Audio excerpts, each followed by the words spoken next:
Standby, kamera ready, sound ready, 3, 2, 1, action. Pagi guys, pagi. Kalian lagi pada ngapain sih?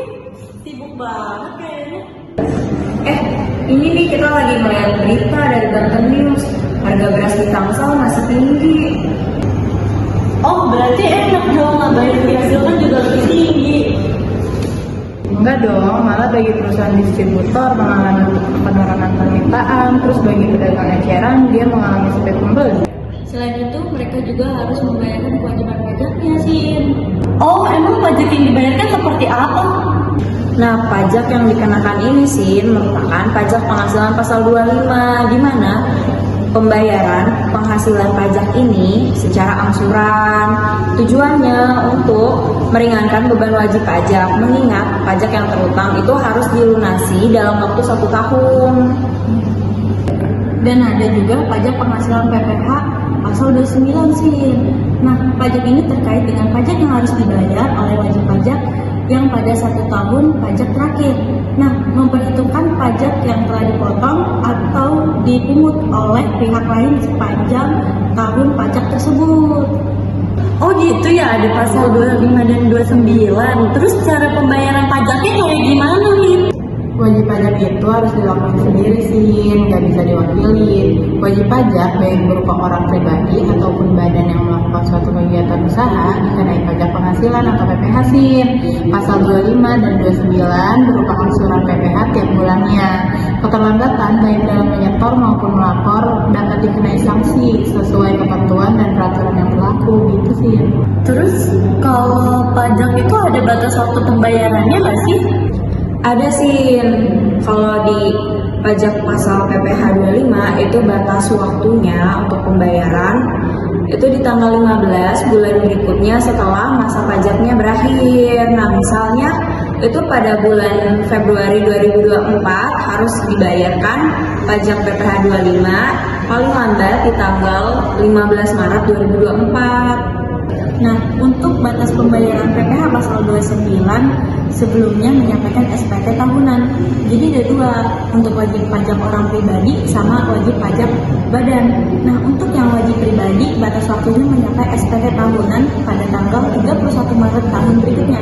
Untuk yang wajib pajak badan, batas waktu menyampaikan SPT tahunnya adalah tanggal 30 April di tahun berikutnya sih, gitu.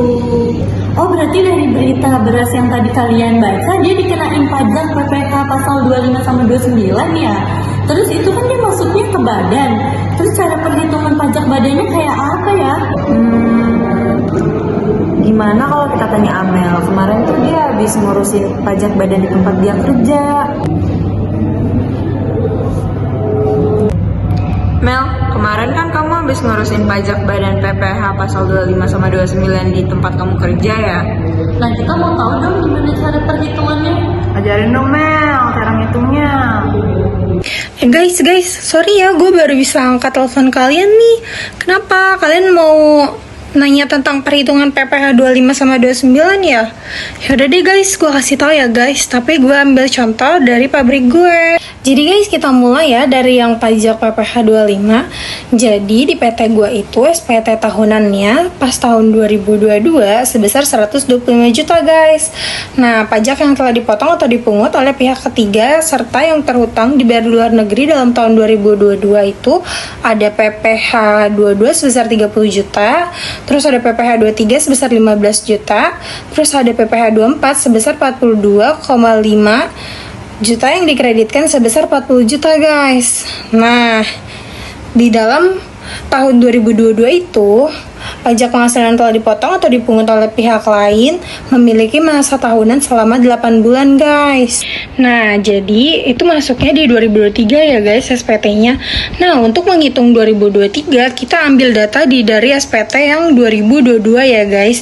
Jadi tadi yang PPh 22, PPh 23, PPh 24 itu semua dijumlah guys. Nah, terus habis itu dikurangin sama 125 juta pajak penghasilan tahun 2022 guys. Nah, hasilnya sama dengan 40 juta. Habis itu 40 jutanya itu dibagi sama masanya tadi selama 8 bulan. Jadi totalnya PPh 25 di PT gua itu adalah 5 juta guys. Nah habis itu guys kita lanjut ke PPh pasal 29. Nah di pasal 29 ini PT gua SPT-nya pada tahun 2024 itu ada pajak terhutang yang belum dibayar sebesar 7 juta guys. Nah terus kita pakein rumus PPh 29 ya guys. PPh yang terhutang dikurang sama total PPh yang telah dibayar. Nah PPh yang telah dibayar ini adalah PPh yang tahun sebelumnya guys, tahun 2023 yang tadi udah kita hitung di PPh pasal 25 ya guys. Nah itu totalnya adalah 5 juta. Jadi PPh 29 tahun 2024 itu PPh yang terhutang sebesar 7 juta dikurang PPh yang udah dibayar pada tahun 2023 sebesar 5 juta, jadi totalnya 2 juta guys. Jadi gitu cara penghitungnya guys. Kalian ada yang masih belum ngerti nggak guys? Atau kalian ada yang masih mau ditanyain lagi? Oh, gitu Mel. Makasih Mel udah kasih kita penjelasan cara perhitungan PPh pasal 29 sama PPh pasal 25. Makasih banyak. Kasih Mel, bye. Dah Mel. Jadi ternyata badan usaha beras itu maupun yang lainnya juga dikenain pajak ya. Pajaknya itu PPh pasal 25 dan PPh pasal 29 yang dimana ada batas waktu sama ada cara perhitungannya. Yang cara perhitungannya itu berasal dari peredaran bruto setiap bulannya ya.